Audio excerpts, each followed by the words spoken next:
Ryan Garcia gets hit with a $1.2 million fine, effectively, or forfeiture of his purse. He gets hit with a 1-year suspension from professional boxing, and he's asked to pay a $10,000 fine to the New York State Athletic Commission. Now, excuse me, I did predict that he would get cleared, and the main reason was I thought his legal team would press back and say that, in fact, the amount of Ostarine in Ryan's system was not an effective dose. Now, to make that determination, I deferred to the research done by Derek, More Plates, More Dates. That's the name of his channel, and he's basically my go-to source of information for all things related to, say, athletics and PEDs. Great channel. I suggest you check him out if that topic interests you. Certainly, people who are interested in bodybuilding and powerlifting have heard of his channel. So let's break Ryan's dosage of Ostarine down by the numbers. Ryan had 6 nanograms of Ostarine per milliliter. That was the concentration of Ostarine in his urine sample. So 6 nanograms. Okay, a nanogram is a billionth with a B as in boy of a gram. So 6 nanograms is 0 decimal point, then 11 zeros, and the 6th is in the 12th slot. Now, what is the allowable amount of Ostarine? According to Victor Conti and Vada, the allowable amount of Ostarine is 0.1 nanograms per milliliter. So that means Victor Conti was correct in stating that Ryan had 60 times the allowable amount of Ostarine per milliliter of urine in his system. Okay, so the 0.1 nanograms means it's a tenth of a nanogram. So you would have 0. And then 12 zeros and the 1 in the 13th slot. So just to give you an idea of the scale of these numbers. Now, Derek, More Plates, More Dates, does extensive research every time he does a video, and typically will look up papers under PubMed. And so the question is, like, how much Ostarine did Ryan have to ingest in order to excrete 6 nanograms per milliliter of urine?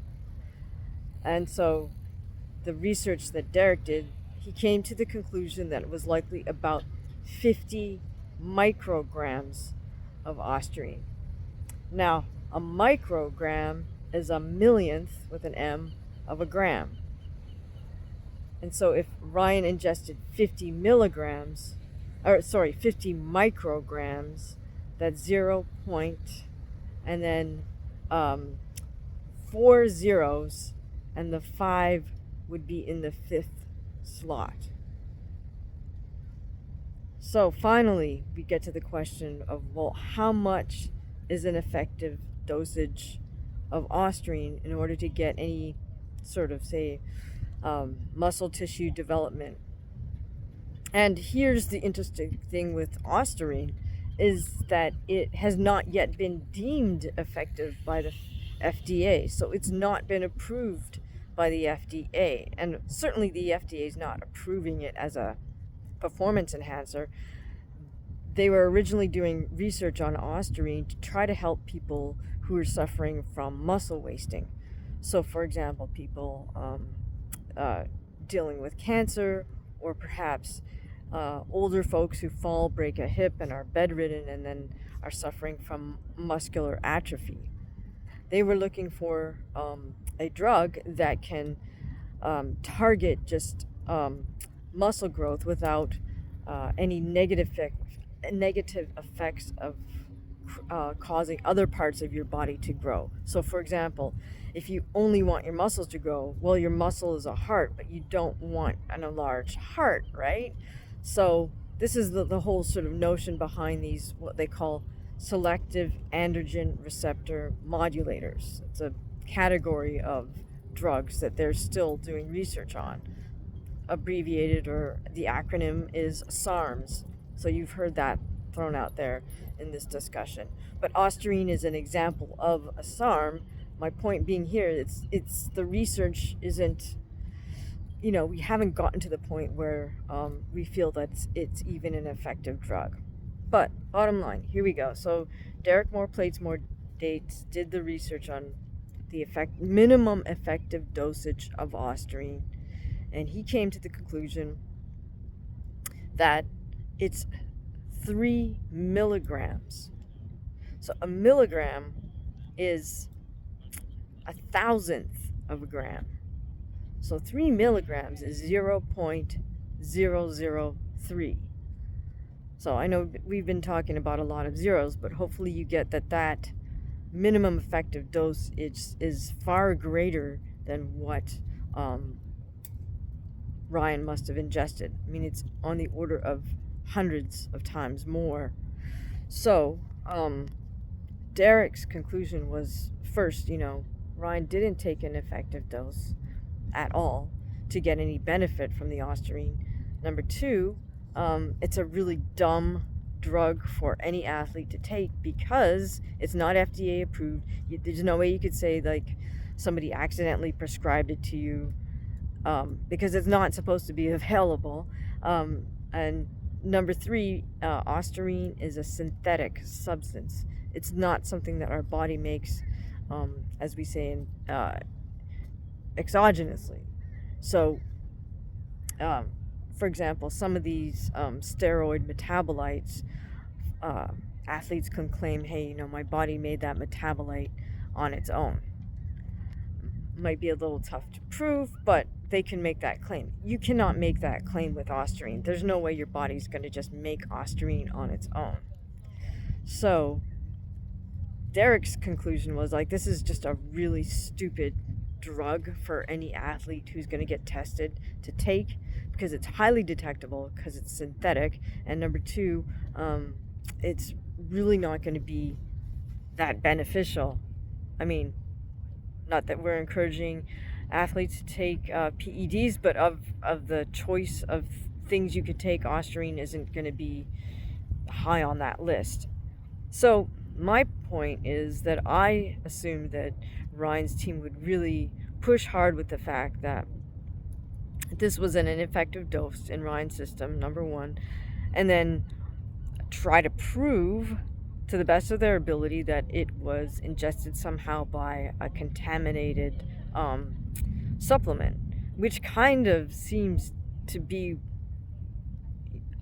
logical, right? If you're ingesting a hundredth of the amount that you would need to ingest in order for it to be effective, I mean, why would you do that? Now, bottom line is that ultimately, whether it was intentional or unintentional, Ryan's a world-class professional athlete. Even if he's not a world-class professional athlete, he's an athlete who's subject to testing. All boxers are potentially subject to testing, and so you're ultimately responsible for whatever you put in your body. So, as far as supplements go, there are brands out there that are certified safe for sports, meaning they certify that their supplements are not tainted. You'll pay a little more for them, but again, if you're on that level, it behooves you to take all the precautions. For example, and I'm not pushing this brand, but for example, Thorne is a brand of supplements that's certified, safe for sports. Okay, so how do these supplements get contaminated? Well, typically, there's only a certain number of supplement manufacturing plants, right? Like, every brand does not own their manufacturing plant. They usually farm that work out to a production plant.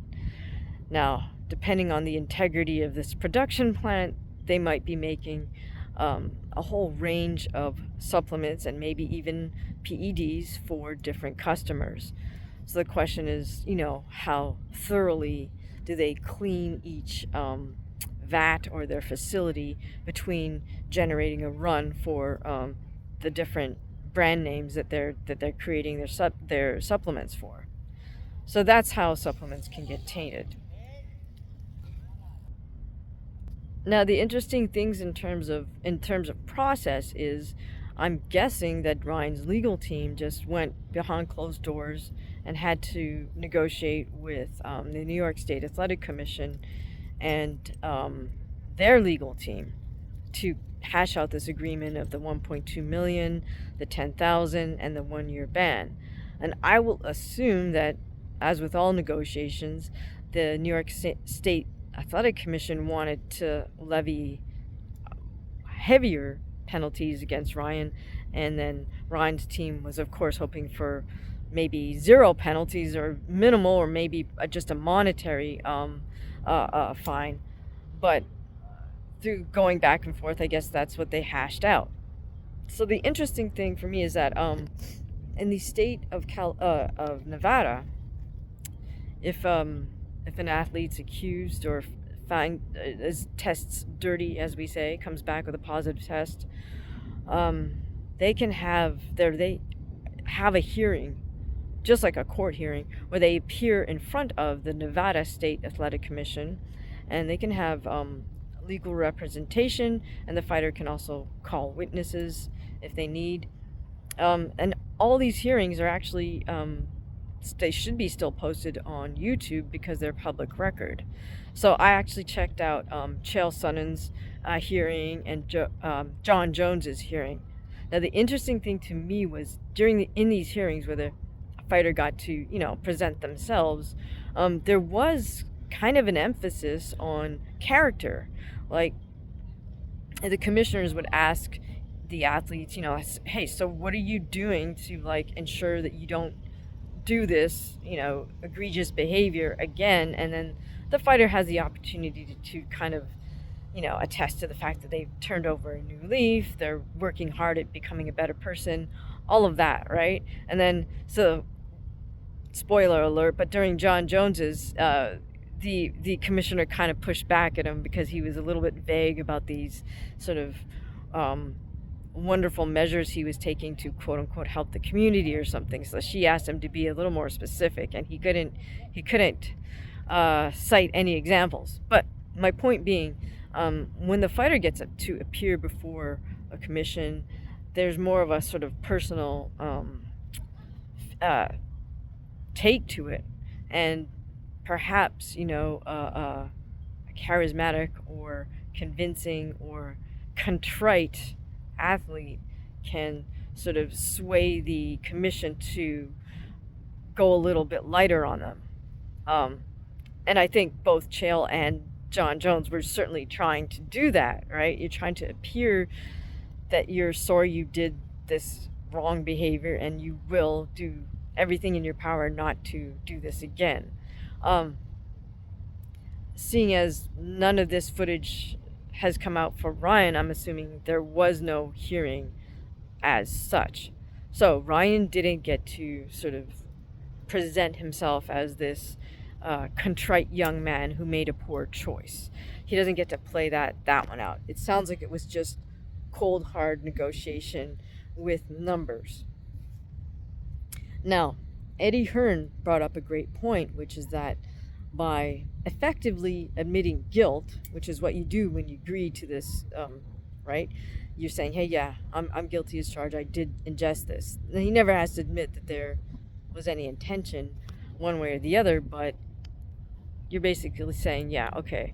But the advantage to doing that, of course, when you cop a plea, as we say, the whole process is over and done with, and people can move on with their lives.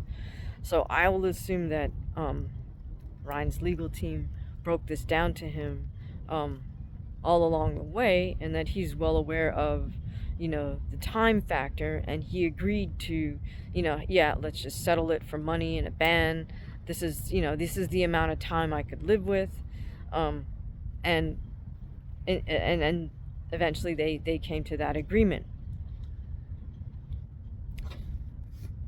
But as Eddie Hearn pointed out, he said with Conor Benn, the process dragged out for a couple of years. So now you maybe you wind up somehow clearing yourself of all charges, but you've been caught up in this legal game for a couple of years, and time is more than money when it comes to the fight game. It's also, you're just eating away at your the lifetime of your boxing career, and you're getting inertia by not fighting, right? You're not able to sustain that momentum. So I'm gonna guess that the 1 year ban was the sort of the shortest amount of time that Ryan's team could negotiate, and they just felt that that wouldn't be too much of a detriment for Ryan in terms of the overall arc of his boxing career. Finally, let's look at Ryan and Devin as separate entities. Now, Devin is striking me as a little bit odd because first he says something about let's run it back clean, and then he says no, he's never gonna deal with Ryan again. He's kind of flip flopping on what he wants. Now, here's a key thing or a tweet on X or whatever you call that now, that got me a little perplexed by Devin. Is he said something like the 1.2 million shouldn't go to Golden Boy. It should be split between Devin, the commission, and Vada. So it's like, Devin, you kind of just condemned yourself, because what you're saying is that you, Vada, and the commission are aligned somehow, which kind of implies something improper. Let's think about this in just legal terms.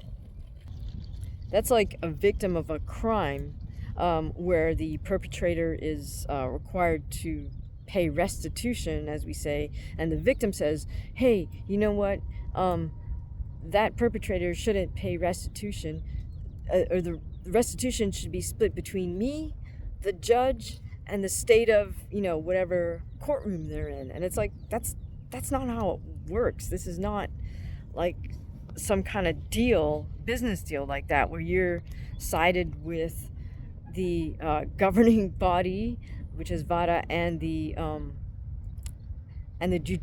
judiciary body, which is, in this case, the commission. Like, I don't know what I don't know if that's being said out of ignorance by Devin or naivete by Devin, or if there's actually something more behind that. But it was not a good tweet to tweet anyways. As far as Ryan is concerned, I don't think he's hurt by the money at all. I think that $10,000 to the New York State Athletic Commission is a little bit gratuitous, right? Like, they just want to hit him with something. Justifiably, they can say, well, we had to invest X number of hours in this investigation. We got to pay our people for that. I don't know if they actually followed through with any additional lab work, but that's a possible cost to them too. So, I mean, they're justified in levying some sort of fine against Ryan. As far as the 1 year ban, that's a tough one to call, because some fighters have been let off with just like 3 months retroactively, and others have been, look at Nate Diaz, and what was his, 3 years or 5 years or something for pot? Like, there's this whole range of bans. So, I mean, I guess 1 year falls somewhere in the middle. But Ryan, in his favor, what works in his favor is the fact that he's still young. So for a year off, I mean, he's taken a year off before. He can certainly, obviously, he can still train and develop himself.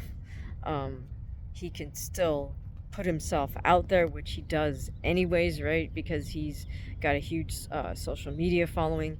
So he can still keep himself in the public eye through other venues other than fighting. And then have a comeback fight with all of that still behind him. Ryan's also, gone off and done these other projects such as music. He seems to be a very popular guest on some very big podcasts. So I'll assume he's going to continue to do that. I don't think the fine or the suspension, I don't think any of this has taken away from his popularity index with young people and with social media in general. So overall, I don't think this is like a huge punishment for Ryan. I will say again that I am still wondering what that conversation was about, the minimum effective dose. Um, so there you have it. If any of you have any more information on the Ryan Garcia hearing, as we could call it, please let us know in the comments. Tell us what you think is next for Devin. Tell us what you think is next for Ryan. Thank you for listening.